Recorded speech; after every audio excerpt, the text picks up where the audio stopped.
Hello my YouTube friends, this is BlueHedgehogMan17. Today I'm going to review a collection of video games for the SNES, short for the Super Nintendo Entertainment System. This was the first console that I've owned as a kid. Unfortunately, I don't have it with me anymore, but to this day I still enjoy playing Super Nintendo and N64 games equally. Enough talk, let's begin. First game I'm going to review, Super Mario World.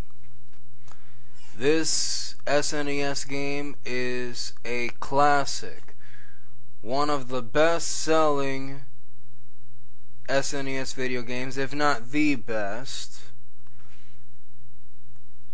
And Bowser captures Peach again, and in this game you must control Mario and Luigi if you're playing two players through 96 levels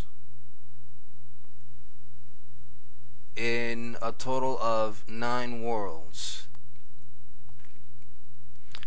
Some of those levels contain secrets which you'll have to access by doing specific things. When you reach the end of each level, you can break the tape that is going up and down at the big line there. If you do that, you'll get bonus stars, and if you can get 100 bonus stars, you will play a bonus game for a chance to win an extra life, up to 8 extra lives. The bonus game is not easy though, but anyway. When you get to the Valley of Bowser, which is the 7th world following World 6, Chocolate Island, you approach the castle and face the evil villain who has captured the princess once and for all.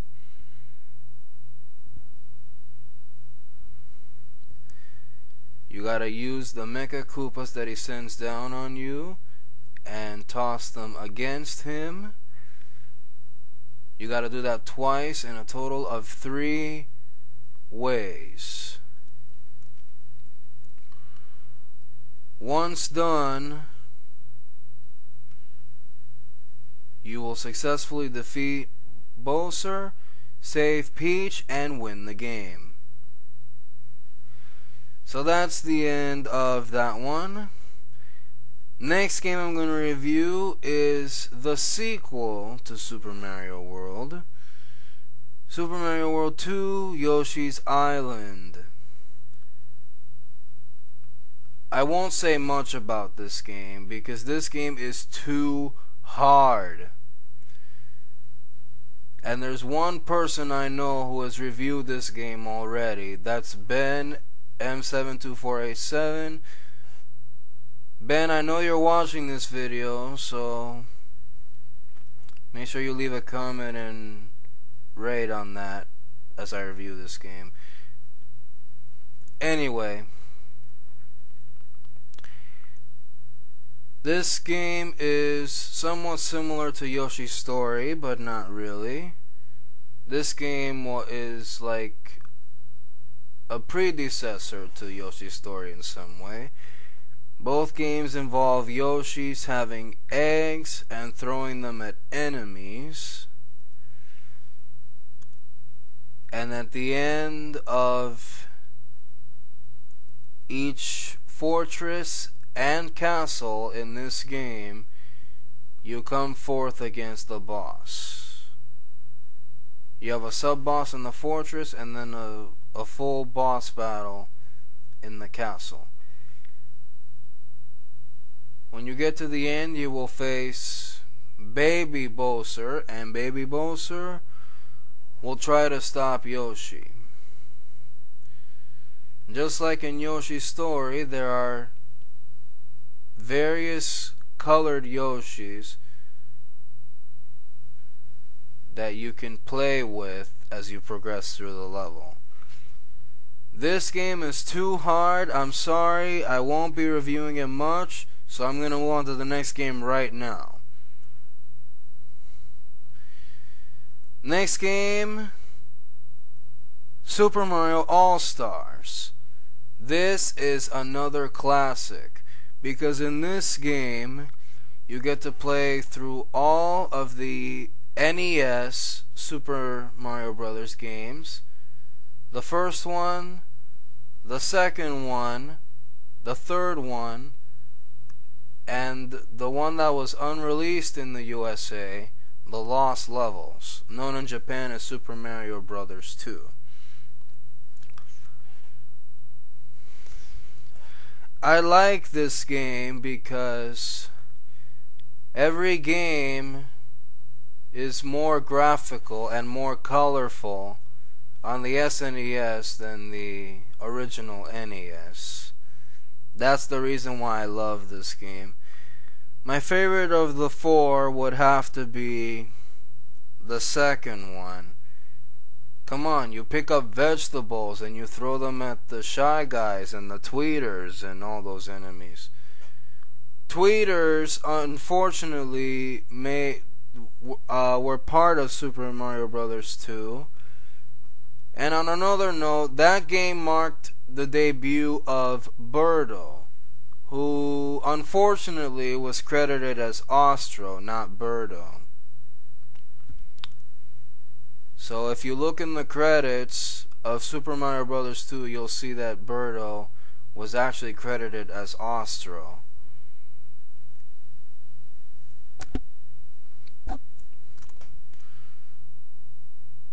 Super Mario Bros. 3, the bosses are somewhat similar to those of Super Mario World in each of the 7 levels, while the 8th one has the evil Koopa himself. So there you go. The first Super Mario Brothers is no different compared to the others, and the Lost Levels marked the first game where the poisonous mushroom made its appearance. So that's all I'm going to say for this game. But this was a great compilation of Super Mario video games, and I love it. Next game, Super Mario Kart. I don't like this game very much, but I do enjoy playing it. The reason I don't like this game is because the steering is very hard when you try to control these characters. On the other hand, I have to say I do like the courses, and my favorite character would probably have to be Mario himself. As I stated before when I reviewed Mario Kart 64, before Wario and Donkey Kong made their appearances, first are Donkey Kong Jr., who appeared before Donkey Kong in the N64, and Koopa Troopa, who appeared before Wario came along in the same. There are 5 courses in each of 4 cups, unlike Mario Kart 64, in which there were 4 courses in each cup. As before, you had the 50, 100, 150, and the chances to win gold, silver, or bronze trophies. And there was also a battle mode in which you could pick various battle courses, so it was good too. But the only reason I don't like Super Mario Kart, like I said, is because of the steering. Other than that, this was a good game. Next SNES game I'm going to review, Killer Instinct. Kids, I wouldn't be playing this game if I were you, because this video game is rated T for teen, as you see in the box art. As a kid, I never owned this game, but I always enjoyed playing it at a friend's house, and we used to play Killer Instinct together every day that I would go and see him. Killer Instinct is one of the best Nintendo video games, I have to say. I want to thank Rareware, yes, I want to thank Rare for making such games like this. And above all, this game has fatalities just like the Mortal Kombat series does. Unfortunately, I don't have any Mortal Kombat games to review. I'm sorry about that. And I know you guys wanted to hear me review that game, but I don't have any games to review from that series. Sorry. By the way, for those who wanted to ask me who my favorite character was, well, the answer to that question is Spinal. I love Spinal. Come on, Spinal's a skeleton who holds a sword and a shield. You've gotta love Spinal. If your favorite character is Spinal, you're a true Killer Instinct fan just like I am. So Spinal fan, this video is dedicated to you. Okay, boys and girls, next game I'm going to review, FZero. This is the first game in the FZero series, followed by the release of FZero X, which I had previously reviewed in my N64 video game review. This game didn't have a Jack Cup, and the other thing is that this game only had 4 racers. Only 4 racers. The other 26 racers did not make their debut until FZero X. The steering and the boost were great, but some of the turns were not so great in the game. And I sort of don't like this game because I keep crashing so much. But I am getting the hang of this game, so the more I play it, maybe I'll do a random video games episode out of it. So, yeah. And my favorite character from FZero would have to be, of course, Captain Falcon. Come on, he's the best character in the FZero series, is he not? Okay. And the last game I'm going to review is Tetris Attack. This game is similar to Pokemon Puzzle League, except that this game was released before then, because remember, the SNES was released before the N64. As I stated before, in Pokemon Puzzle League, you have to create combos and chains, and the bigger your chain, the better your attack is against your opponent. This game marks the characters, friends and enemies alike, from Super Mario World 2 Yoshi's Island, as I had reviewed earlier. However, the main antagonist is not Bowser Jr., but Bowser himself. I have to say, some of those enemies were very friendly.